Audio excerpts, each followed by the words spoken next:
오늘도 예배자로 오신 여러분, 그리고 영상으로 함께 예배하는 여러분을 환영하고 축복합니다. 오늘의 말씀은 이 땅의 교회가 처음 세워지는 순간을 아주 자세하게 설명해 놓은 말씀입니다. 예수님께서 부활하시고 40일 동안 이곳저곳 다니면서 많은 사람을 만나시고, 그리고 제자들과 성도들에게 약속하신 것을 기다려라 말씀하시고 승천하셨습니다.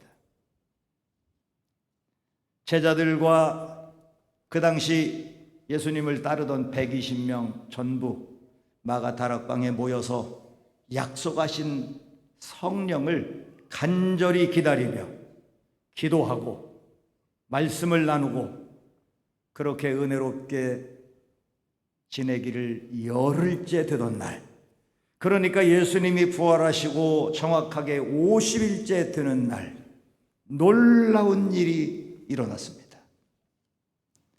급하고 강한 바람 같은 소리가 그들에게 들렸는데,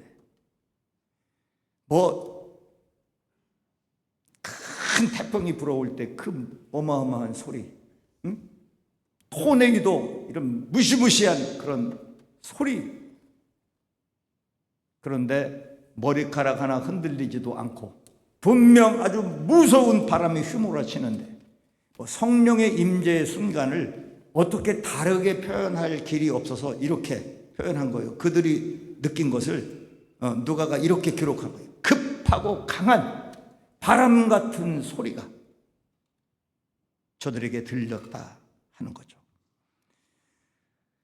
바람이 그렇게 강하게 불어오는 바람 소리가 들리는데 머리카락 하나 흔들리지 않은 이유는, 그 바람은 저 나뭇가지를 흔드는 그 바람이 아니고 하나님께로부터 불어오는 거룩한 바람이었기 때문에, 일반 우리가 생각하는 그런 바람하고는 틀리는 거예요. 성령을 헬라어로는 푸뉴마라고 하고요, 또 히브리어, 구약이 쓰여진 히브리어로는 루아흐라고 합니다. 이게 뭐냐? 생기, 그죠? 살리는 바람. 그걸 성경은 성령이라고 이렇게 말하죠. 이 루아흐, 구약에 나오는 그 첫 번째 루아흐가 창세기에 하나님이 사람을 만들 때 흙으로 사람 모양을 만들고 그 코에 생기를 불어넣었다 그랬죠. 그 흙덩어리에다가 하나님의 영, 살리는 영 루아흐를 훅 불어넣으니까 사람이 생명이 되었다. 흙덩어리가 생명으로, 하나님의 생명의 바람이 들어가니까 생명으로 일어나는 역사, 이게 루아흐, 하나님의 영, 하나님의 생기, 그 속에 들어가니까 사람이 생명이 되었다. 또 에스겔에 가면 이 루아흐가 또 나와요. 에스겔 37장에 그 해골이 가득한 골짜기에 에스겔이 그 해골들을 향하여, 그 마른 뼈들을 향하여 생기야 저 해골들에게 들어가라, 여기 명령한 그 생기, 그 루아흐가 바로 하나님의 영, 살리는 바람. 이 살리는 바람이 그 뼈에 들어가니까 뼈와 뼈가 마주붙고 힘줄이 생기고 이게 군대가 되었는데, 누구도 당하지 못할 큰 군대더라. 바로 그 마른 뼈다귀가 큰 군대가 되는 그 놀라운 생명, 이것이 바로 루아흐입니다. 그러니까 오늘 마가다락방에 불어온 급하고 강한 바람 같은 소리라고 여기 그렇게 설명이 되어 있는데, 이게 바로 루아흐, 헬라어로 말하면 푸뉴마, 이 성령이 그곳에 놀랍게 역사하는 거예요. 그러니까 성령은 살리는 바람이라는 뜻이에요. 이 바람이 불어오면 아주 진흙덩어리가 사람이 되고 마른 해골 무슨 뼈들이 그냥 군대가 되고 이런 놀라운 생명으로 일어나는 역사, 이것이 바로 성령의 역사다.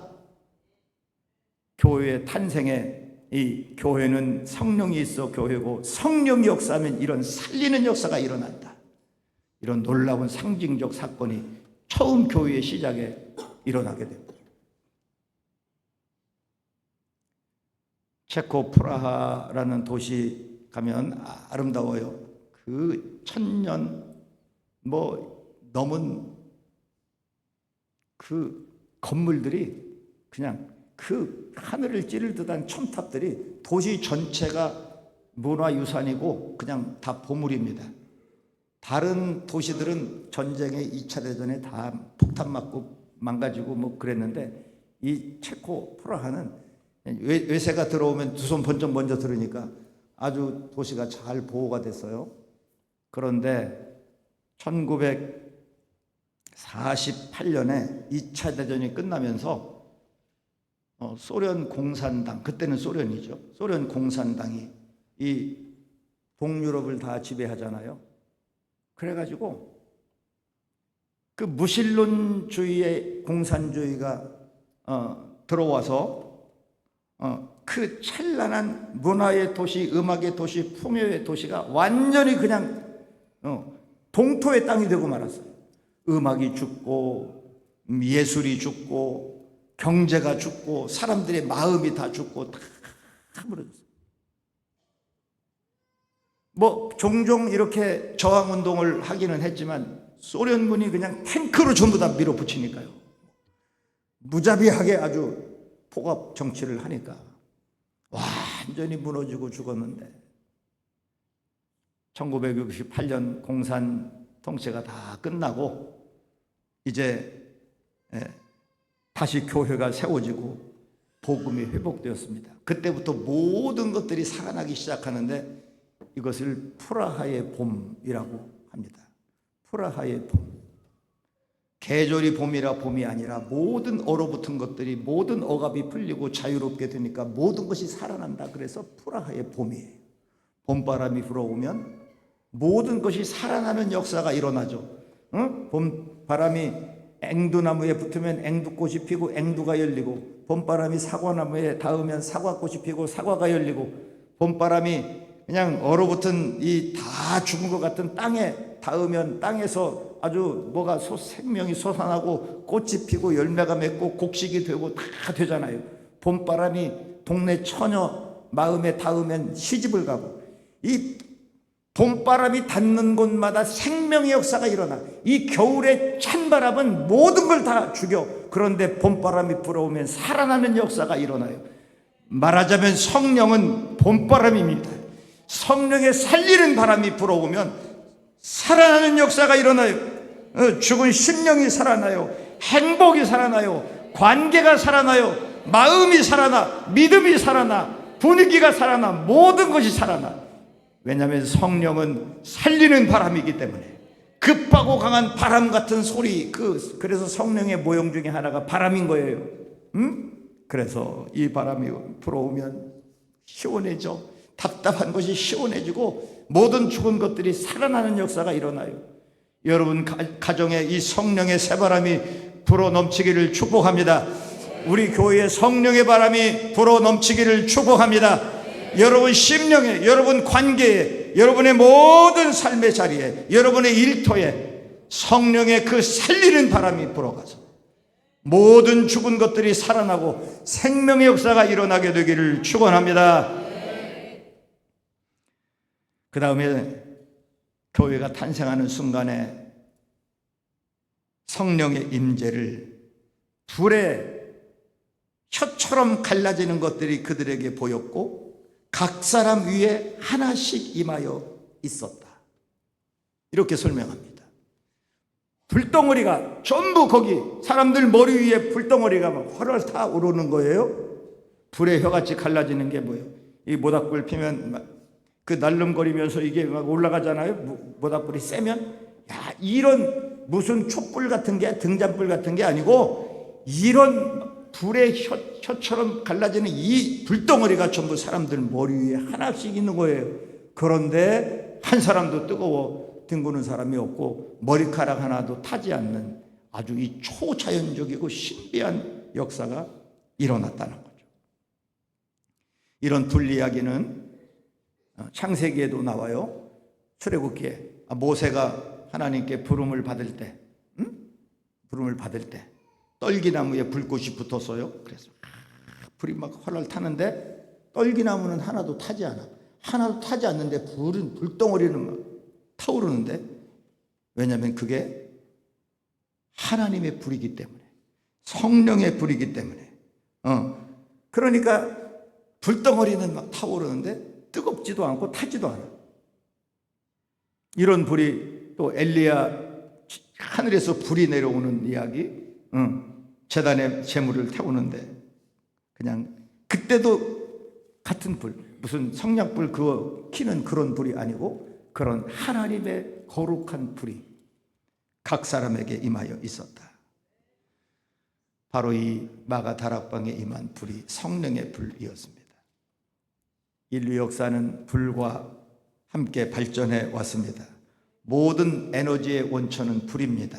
태양도 불이고, 다 무슨 로켓, 자동차, 비행기, 원자력, 모든 에너지원이 다 뭐냐면 불이고요. 이 불과 함께 발전해 왔어요. 불이 사라지면 차가워지고 불이 붙으면 뜨거워지죠. 우리 사람의 심령도 마찬가지, 사람도 마찬가지예요. 사람도 숨이 떨어지는 순간에 몸이 차가워져요. 사람이 살아있으면 붙잡으면 따뜻하지, 죽은 시신 딱 만지면 섬찟하게 차가워요. 숨이 떨어지면 그게 무슨 장군이든 박사든 대단한 사람이든 다 죽는 순간에 몸이 싸늘하게 식어요. 그런데 성령의 사람은 뜨거워요. 하늘의 에너지가 그 속에 충만하기 때문에 마치 기관차에 객차가 붙어 있기만 하면은 그 기관차의 힘으로 객차가 끌려가듯이 성령은 이 거룩한 에너지의 원천이기 때문에 이 성령이 각 사람 위에 임하면 그때부터 그 성령이 역사해서 그 성령의 거룩한 에너지가 나를 끌고 가고 나를 힘있게 하고 모든 인생에 내가 해야 되는 일들을 넉넉하게 감당할 수 있게 하는 그 거룩한 힘, 이것이 바로 성령의 능력입니다. 사랑하는 성도 여러분, 내 힘으로 인생 끌고 가려면 이보다 더 힘든 것이 없습니다. 언덕을 만나면 죽을 마시고요, 장애물 하나 만나면 그냥 저기 주저앉을 수밖에 없는 거예요. 그러니까 열불나고, 그러니까 그냥 싸우고, 그러니까 못 살겠다 하고 좌절하고 절망하고 넘어지는 거예요. 그러나 성령의 능력으로 살면 불같은 에너지가, 거룩한 에너지가 끊임없이 내 안에 충만하게 역사하시니 그 능력으로 살아가는 거예요. 어떤 인생의 골짜기, 어떤 장애물 앞에서도 밤낮 기뻐하며 노래 부르며 살아갈 수 있는 거예요. 이것이 성령의 불의 에너지로 사는 사람들입니다. 성령이 계시네, 할렐루야 함께 하시네. 좁은 길을 걸으며 밤낮 기뻐하는 것 주의 영이 함께함이. 좁은 길을 걷는데도 밤낮 기뻐할 수 있어요. 언덕길을 만나도 밤낮 기뻐할 수 있어요. 장애물을 만나도, 절망한 순간을 만나도 밤낮 기뻐할 수 있어요. 어떻게 하면? 성령의 거룩한 에너지로 충만하면 밤낮 기뻐하며 살아갈 수 있어요. 여러분 인생 고달프게 끌고 가지 말고 그 성령의 거룩한 에너지, 이 거룩한 불같은 성령의 에너지로 여러분 모두 힘있는 인생, 능력의 삶을 살아가시기를 축원합니다. 성령이 충만하면 또 나타나는 외적인 역사가 뭐냐? 소통의 역사입니다. 오늘 모인 사람들은 천하 각국으로부터 왔다 그랬어요. 오전에 그때의 경건한 유대인들이 천하 각국으로부터 왔다. 그러니까 여러 나라에서 모인 사람들이에요. 거기 어디 지명이 많이 나오죠. 다 거기서 여기서 세계 각국에서 모인 거예요. 말하자면 서로 언어가 안 통해요. 말이 안 통하는 사람들이야. 다 자기네 나라 말이 있으니까요. 그런데 사도들이 설교하는 그 소리를 자기네 나라 말로 듣는 거예요. 러시아 사람은 러시아 말로 듣고, 미국 사람은 미국 말로 듣고, 중국 사람은 중국 말로 듣고, 일본 사람은 일본 말로 듣고.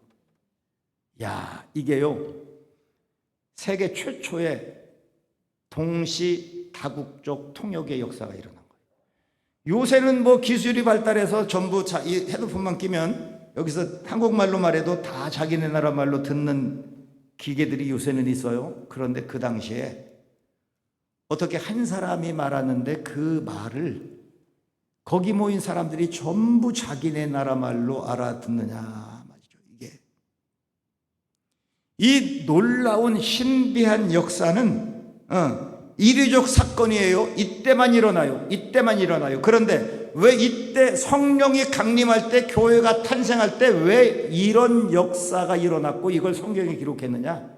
성령이 역사하면 강력하게 나타나는 역사가 뭐냐? 소통의 역사다. 심지어 자기네 나라 말을, 다른 나라 말을 모르는데도 다른 나라 사람이 말하는 것까지도 자기 말로 알아들을 수 있는 이런 놀라운 소통의 역사가 성령 충만 안에서 일어나게 되는 것이다 하는 것을 보여주는 거예요. 성령 충만한 사람끼리는 소통의 역사가 일어납니다. 막힘이 없습니다. 오해가 없습니다. 그래서 하나 되는 역사가 일어나요. 그래서 성령을 다른 말로 하나 되게 하는 영이다, 그렇게 불러요. 하나 되게 하는. 지금의 모든 어려움의 문제는 소통의 문제예요. 소통이 안 되는 거예요. 나라를 다스리는 지도자들과 백성들이 소통이 안 되는 거예요. 여당과 야당이 소통이 안 되는 거예요. 사장님과 직원이 소통이 안 되는 거예요. 심지어 교회에서도 목사와 성도가, 장로가 소통이 안 되는 거예요. 더 가까이 집에서 부부가 소통이 안 되는 거예요. 그러니까 답답한 거예요. 소통이 안 되니까 답답한 거예요.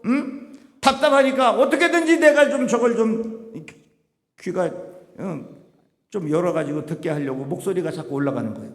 싸울 때 왜 목소리가 커지는 줄 압니까? 서로 상대방보다 더 목소리 크게 해가지고 내 말 듣게 해서 좀 제발 좀 소통 좀 되라 하고 목소리 커지는 거예요. 그럼 상대방은 더 크게 하네. 더 크게. 또 나는 그러니까 그거보다 더 크게 하고. 그러니까 싸우면 목소리가 올라가가지고 그냥 고함만 치는 거예요. 소리는 큰데 소통은 안 돼. 그러니까 답답한 거예요. 시끄럽기는 하고 답답한 거예요. 그게 답답한 거예요. 여러분 부부는 소통 잘 됩니까? 이 소통이 안 되면 살수록 답답해. 살면 살수록 왼수가 되는 거예요. 평생 얘기해도 못 알아먹네. 저거 못 알아먹어. 아무리 잔소리해도 못 알아먹어요. 못 알아듣는다고 하죠. 소리는 있는데 그게 소통이 안 되는 거예요. 그래서 답답한 거예요. 꽉 막힌 고속도로 그냥 멈춰 있으면 얼마나 답답해요. 자동차 좋으면 뭐해? 몇 억짜리 좋은 외제차 타면 뭐해? 막혀서 못 가는데 낡은 차라도 그냥 전용 차선 딱 타고 쌩쌩 달리면 얼마나 시바람나. 옆에 꽉 막혀 있는 거 보면 기분이 더 좋아. 쌩쌩 달리면 뭐 낡은 차 뭔 상관이 있어. 달리는데 지금 뻥 뚫려서 달리는데 얼마나 시원해.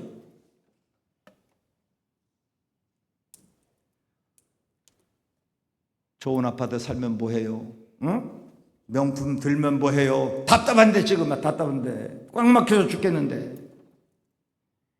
그런데 성령의 충만한 역사가 일어나면 막힘이 없어요. 하나님과의 관계도 시원하게 뻥 뚫리고 사람과의 관계도 시원하게 뻥 뚫려. 그러니까 성령 안에서 누가 누구한테 맞춰요? 남편이 아내한테 맞춰요? 아내가 남편한테 맞춰. 죽어도 그거 안 돼. 여러분이 목사한테 다 맞춰? 내가 여러분한테 다 맞춰? 못 맞춰. 그건 죽어도 안 돼. 성령 안에서 우리가, 나도 성령님의 충만함을 받고 너도 성령의 충만함을 받으면 그 안에서 소통의 역사가 일어나요. 이런 역사가 일어나. 이런 기적이 일어나요. 마귀는요 분열의 영이에요. 마귀는 불통의 영이에요. 그래서 마귀가 역사하면 그냥 이게 꽉 막히는 거예요. 꽉 막히는 거예요. 좋던 관계도 그냥 한순간에 완전히 무너져가지고 원수가 되는 거야. 아주 꼴도 보기 싫은 거야. 그게 전부 거기에 미워하는 마음이 이만큼이라도 생겼다면 그것은 100% 그 속에 마귀가 역사하기 때문이에요.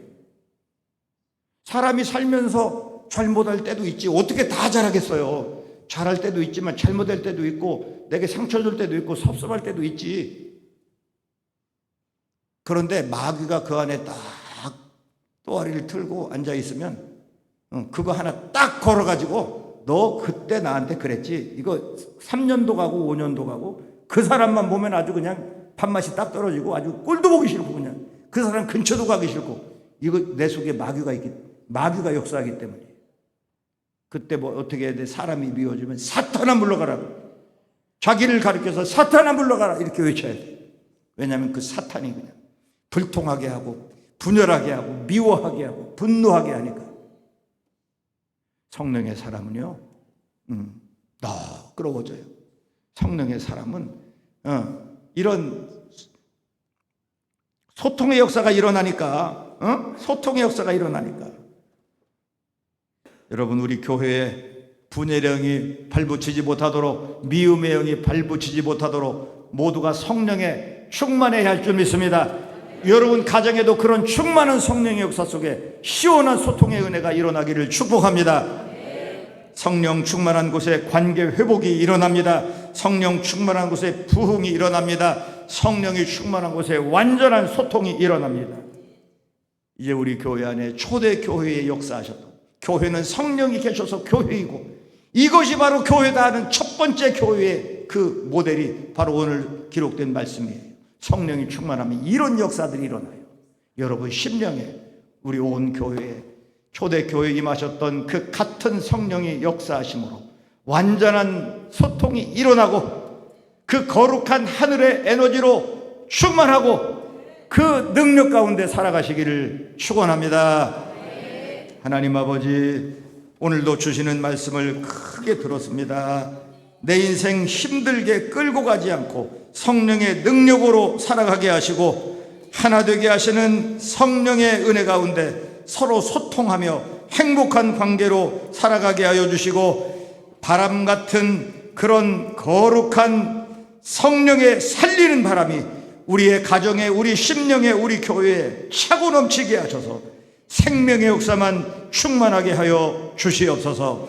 예수님의 이름으로 기도드리옵나이다. 아멘.